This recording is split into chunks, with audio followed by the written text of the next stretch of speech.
Sigamos hablando de la compasión. Como decíamos en nuestro otro devocional, la compasión es una gran necesidad en este planeta, porque estamos tan llenos de egoísmo.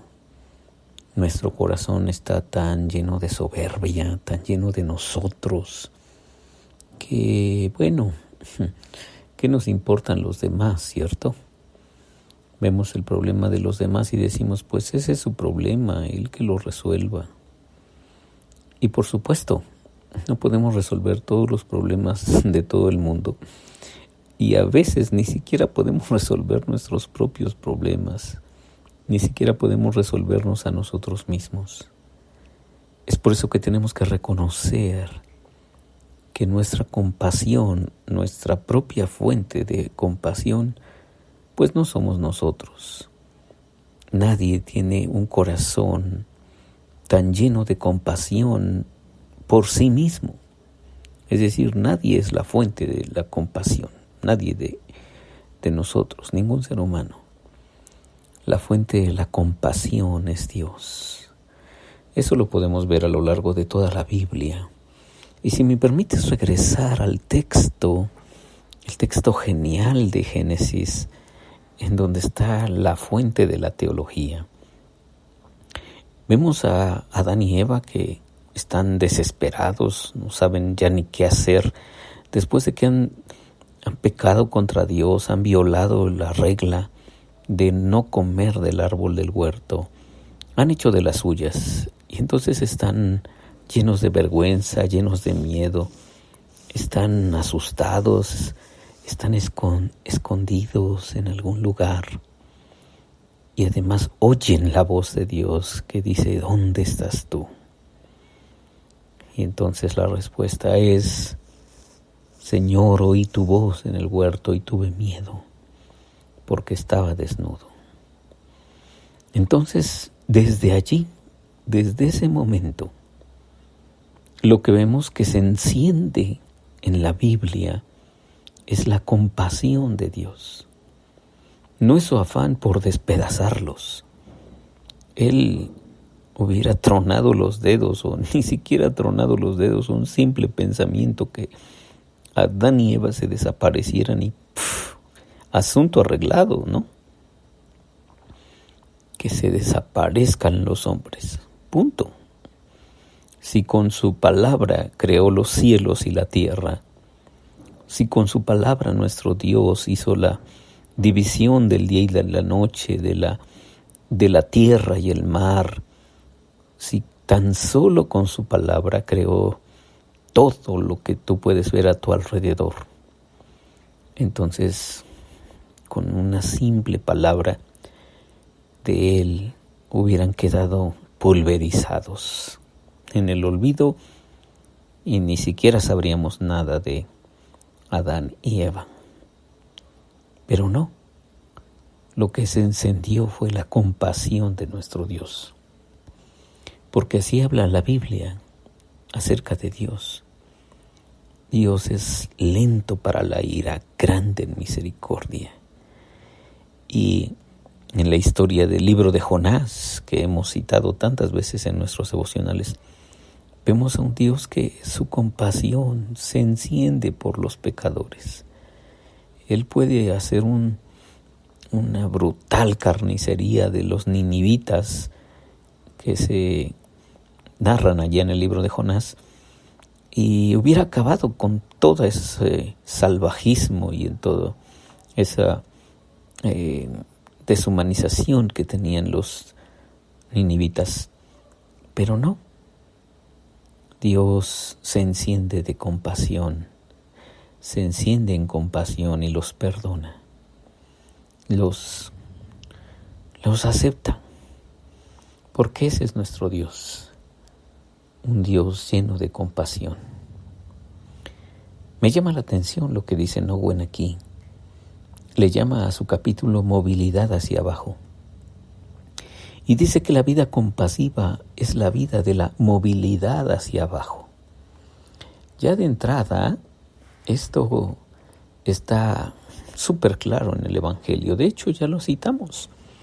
el Verbo se hizo carne y habitó entre nosotros. Dios se hizo hombre. Y te he citado la frase del pastor Gilberto Gutiérrez que dice que la mayoría de las religiones tienen a hombres que ascendieron y se hicieron dioses o se hicieron semidioses. Sí, eran humanos, eran simples mortales, pero se portaron bien, hicieron cosas extraordinarias y un buen día ya son canonizados o beatificados y ya son semidioses, ya son nuestros protectores. Pero el Evangelio, el verdadero Evangelio habla de un Dios que se hizo hombre, un Dios que tuvo esta movilidad hacia abajo. Entonces, la vida compasiva es la vida de la movilidad hacia abajo. En una sociedad donde la movilidad hacia arriba es la norma, la movilidad hacia abajo no solo es desestimada, sino que también es considerada poco inteligente, poco saludable o categóricamente estúpida. ¿Quién puede elegir libremente un trabajo mal pagado cuando se le ofrece un trabajo bien remunerado? ¿Quién elegirá la pobreza cuando la riqueza está al alcance de la mano? ¿Quién va a elegir un lugar oculto cuando existe un lugar a la luz del día? ¿Quién elegirá estar con una persona en gran necesidad cuando muchas personas podrían ser ayudadas durante el mismo tiempo? ¿Quién elegirá retirarse a un lugar de soledad y oración cuando hay tantas demandas urgentes que nos llegan de todas partes? Así es que si te das cuenta, pues la movilidad hacia abajo es todo un desafío. Y agrega Owen, durante toda mi vida he estado rodeado de estímulos bien intencionados para ir más arriba, entre comillas pone esto, más arriba. Y el argumento más utilizado siempre fue, puedes hacer tanto bien allí para tanta gente. Pero estas voces me llaman hacia una movilidad hacia arriba. Pero estas voces que me llaman hacia una movilidad hacia arriba están completamente ausentes del Evangelio. Jesús dice, cualquiera que ama su vida, la pierde. Cualquiera que odia su vida en este mundo, la guardará para la vida eterna. Es lo que dice Juan 12:25. También dice, a no ser que sean como niños, nunca entrarán en el reino de los cielos. Es lo que dice Mateo 18:3.